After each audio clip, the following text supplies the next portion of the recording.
ini sebagai pemateri pertama, di sini saya akan menjelaskan tentang pengertian pemasaran. Pemasaran merupakan aktivitas yang bertujuan untuk mengidentifikasi dan menemukan kebutuhan manusia. Secara ringkas, pemasaran bisa diartikan dengan sebagai meeting needs profitably, yaitu bagaimana perusahaan bisa melayani kebutuhan konsumen dengan cara yang menguntungkan bagi konsumen dan perusahaan. Yang kedua, pengertian bisnis. Bisnis juga bisa dipahami dengan suatu kegiatan usaha individu yang terorganisasi atau melembaga untuk menghasilkan dan menjual barang atau jasa guna mendapatkan keuntungan dalam memenuhi kebutuhan masyarakat. Bisnis dilakukan dengan tujuan untuk mendapatkan keuntungan atau profit, mempertahankan kelangsungan hidup perusahaan, dan pertumbuhan sosial dan tanggung jawab sosial. Yang ketiga, ada konsep pemasaran atau production concept. Yang pertama, konsep produksi dilatar belakangi oleh pemikiran bahwa konsumen menginginkan produk dengan harga murah dan mudah didapatkan di mana-mana. Yang kedua, konsep produk, yaitu menekankan bahwa konsumen akan menyukai produk-produk yang menawarkan kualitas terbaik. Yang ketiga, konsep penjualan. Di sini produsen membuat barang kemudian harus menjual barang itu dengan berbagai teknik promosi. Hal yang penting di sini ialah adanya kegiatan promosi secara maksimal. Yang keempat, konsep pemasaran. Konsep ini menganut konsep ini akan melakukan strategi dan perencanaan pemasaran yang sekarang. Produsen akan semakin besar dan produksi dengan sendirinya akan naik. Yang kelima, konsep sosial. Konsep marketing yang berwawasan sosial adalah konsep yang berusaha memenuhi kebutuhan dan keinginan dan minat konsumen sehingga dapat memenuhi kepuasan konsumen secara efisien dan efektif dan membuat kehidupan masyarakat menjadi lebih baik. Yang keempat, riset pemasaran dalam bisnis. Riset pemasaran ialah salah satu kegiatan penelitian di bidang pemasaran yang dilakukan secara sistematis, mulai dari perumusan masalah, tujuan penelitian, pengumpulan data, pengolahan data, dan interpretasi hasil penelitian. Adapun tujuan riset pemasaran yaitu untuk mendapatkan data yang akurat untuk diolah menjadi informasi agar dapat membantu pihak manajemen, terutama manajer pemasaran maupun manajer lainnya, dalam mengambil keputusan yang efektif dan efisien yang semua hasil riset diarahkan untuk memuaskan konsumen. Dengan demikian, perusahaan lebih mudah bersaing di pasar dalam rangka memperoleh keuntungan. Adapun fungsi riset pemasaran yang pertama sebagai evaluating. Evaluating ini bagi perusahaan berfungsi untuk melakukan review terhadap perusahaan terkait brand positioning dibandingkan dengan produk dari perusahaan lain. Dalam proses fungsi riset pasar evaluasi nantinya akan didapat pemecahan masalah terhadap hasil review yang sudah dilakukan. Fungsi riset pemasaran yang kedua yaitu ada understanding, yaitu fungsi riset pemasaran ini bertujuan untuk lebih memahami konsumen yang menjadi salah satu insight bagi sebuah perusahaan. Fungsi yang ketiga yaitu predicting, merupakan fungsi riset pemasaran yang berisiko tinggi dan dianggap paling susah karena terdapat ketidakpastian yang tinggi. Adapun langkah-langkah dalam riset pemasaran yang pertama, mendefinisikan masalah termasuk diskusi dengan pembuat keputusan, analisis data sekunder, mendefinisikan masalah dari riset-riset kualitatif. Yang kedua, mengembangkan rencana riset atau memformulasikannya pada kerangka kerja yang lebih objektif, menyiapkan model-model analisis, pertanyaan-pertanyaan dan hipotesis, serta faktor-faktor yang terlibat. Yang ketiga, mendesain formulasi riset, yaitu menganalisis data sekunder, melakukan riset kualitatif, merancang riset dengan metode kuantitatif atau survei, observasi, dan eksperimen. Kemudian mendefinisikan informasi-informasi yang diperlukan, membuat ukuran skala data, mendesain kuesioner, mendesain sampling dan ukuran sampel, merancang analisis data. Yang keempat, mengumpulkan data. Satu langkah sebelum menyimpulkan temuan adalah mentabulasikan data dan mengembangkan distribusi frekuensi. Riset dapat menguji berbagai hipotesis dan teori, juga menganalisis sensitivitas untuk menguji kekuatan kesimpulan. Yang kelima, menyiapkan data dan analisisnya atau editing, coding, penyimpanan, dan verifikasi data serta pengolahan dan analisis data. Yang terakhir yaitu menyiapkan laporan dan presentasinya. Laporan keputusan bisa berupa laporan hasil, kesimpulan, serta rekomendasi penelitian yang diberikan kepada pihak manajemen. Baiklah, saya Fani Ashifa akan menjelaskan materi berikutnya mengenai mengembangkan strategi pemasaran dalam Islam. Strategi pemasaran mempunyai peran yang sangat penting untuk keberhasilan usaha perusahaan pada umumnya dan bidang pemasaran pada khususnya. Strategi pemasaran adalah serangkaian tujuan dan sasaran, juga kebijakan dan aturan yang memberi arah kepada usaha-usaha pemasaran dengan rencana, pelaksanaan, dan evaluasi yang menyeluruh, terpadu, dan menyatu di bidang pemasaran, serta memberi panduan tentang kegiatan yang akan dijalankan untuk dapat tercapainya tujuan pemasaran suatu perusahaan. Di dalam strategi pemasaran terdiri atas 5 unsur yang saling terkait, yaitu A. Pilihan pasar. Memilih pasar yang akan dilayani.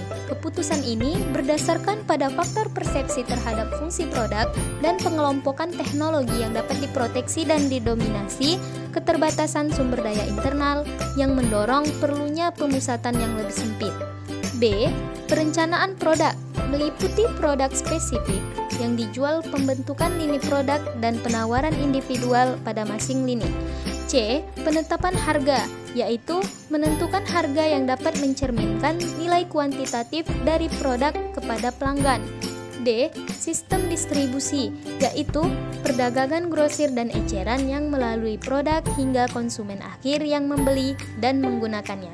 Kemudian yang terakhir, E. Komunikasi pemasaran atau promosi, yang meliputi periklanan, personal selling, promosi penjualan, direct marketing, dan public relations. Terdapat 3 langkah penting dalam strategi pemasaran, yaitu 1. Segmentasi pasar.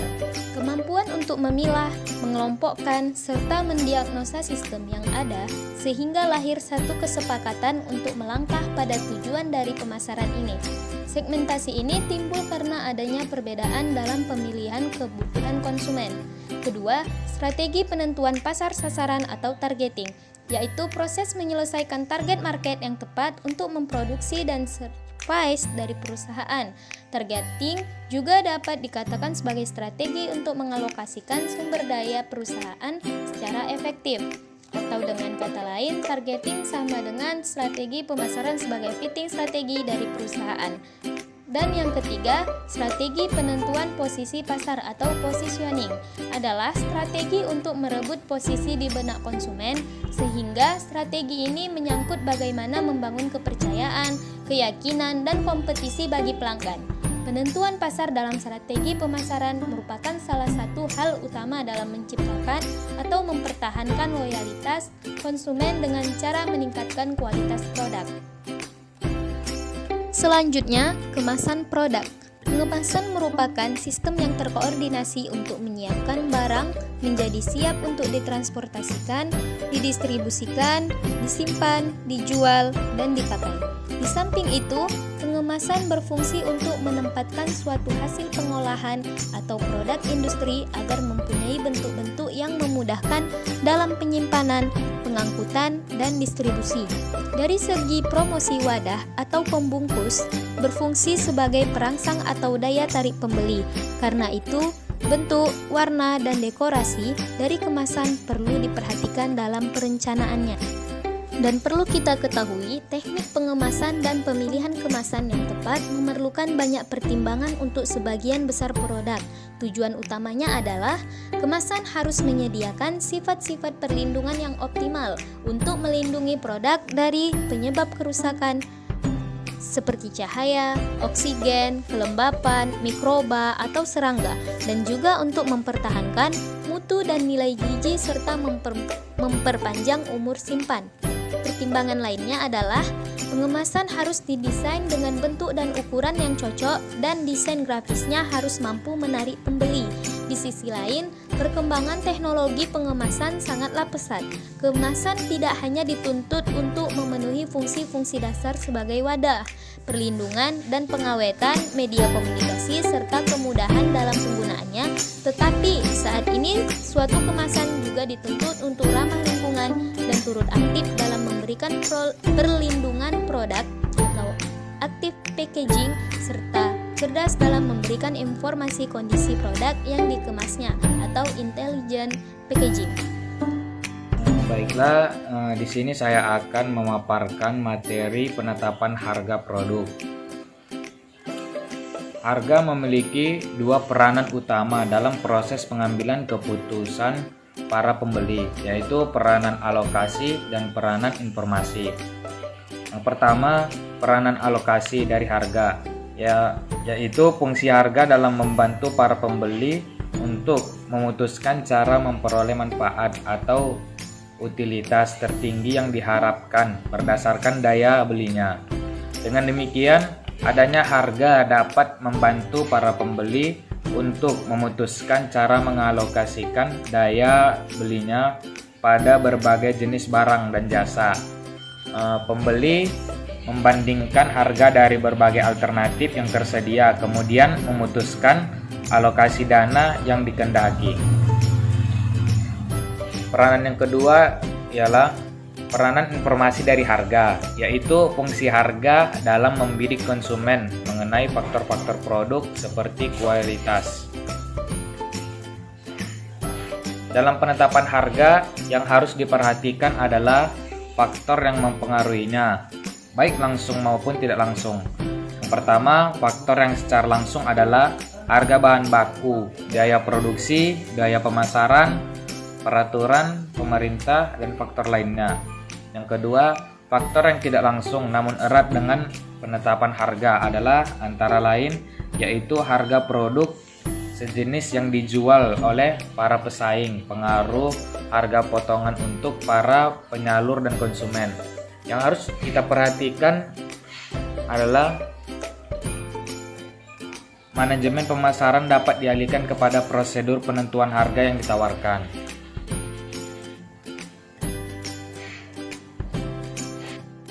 Selanjutnya, materi mengembangkan strategi layanan pemasaran.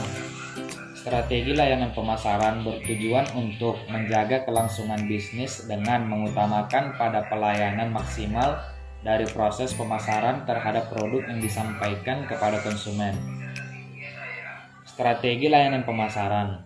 Ada beberapa alasan mengapa layanan pemasaran menjadi sesuatu yang sangat penting bagi sebuah kelangsungan bisnis. Yang pertama, pemasaran untuk menginformasikan sebuah produk kepada konsumen. Kedua, menjelaskan fungsi, manfaat, dan keunggulan sebuah produk atau layanan. Yang ketiga, menginformasikan sebuah produk atau layanan baru kepada konsumen. Yang keempat, pentingnya sebuah pemasaran di dalam usaha bisnis, bahkan bisa menjadi penentu berkembang tidaknya sebuah usaha. Selanjutnya, layanan harga. Sebuah harga menjadi penting dalam penentuan sebuah produk maupun jasa, karena sebuah harga akan sangat mempengaruhi tingkat kualitas sebuah produk dan jasa. Harga yang sesuai dengan kualitas tentunya mempunyai tingkat layanan yang baik. Begitupun sebaliknya. Konsumen cenderung memilih produk dengan tingkat harga yang efektif dan sesuai dengan keinginan dari para konsumen. Selanjutnya, mempromosikan harga. Dalam menentukan tingkat harga, perlu model penetapan harga inovatif untuk memenuhi kebutuhan perusahaan dan konsumen. Terdapat 9 strategi dan kebijakan harga yang dapat digunakan perusahaan dalam menetapkan harga dari produknya. Yang pertama, penetapan diskon dan potongan harga. Yang kedua, penetapan harga promosi. Yang ketiga, penetapan harga diskriminasi. Yang keempat, penetapan harga psikologis. Yang kelima, penetapan harga produk. Yang keenam, penetapan harga bundel atau paket. Yang ketujuh, penetapan harga dan harga produk baru. Yang ke-8, penetapan harga skimming. Yang ke-9, penetapan harga penetrasi pasar. Setelah semua strategi ditentukan, maka strategi harus dilaksanakan. Pelaksanaan strategi pemasaran melibatkan 2 tahap. Tahap pendahuluan, ketika wirausaha memperkenalkan produksi baru, wirausaha harus yang pertama menganalisis situasi pasar sekarang dan masa depan. Yang kedua, sesuai dengan produk ke pasar. Yang ketiga, mengevaluasi sumber daya yang dimiliki wirausaha. Tahap pertumbuhan, setelah wirausaha mulai tumbuh, wirausaha dapat mengadopsi salah satu dari 3 strategi yang umumnya dapat dilakukan. Yang pertama, memperluas produk mencapai wilayah konsumen yang memiliki level atau karakteristik berbeda.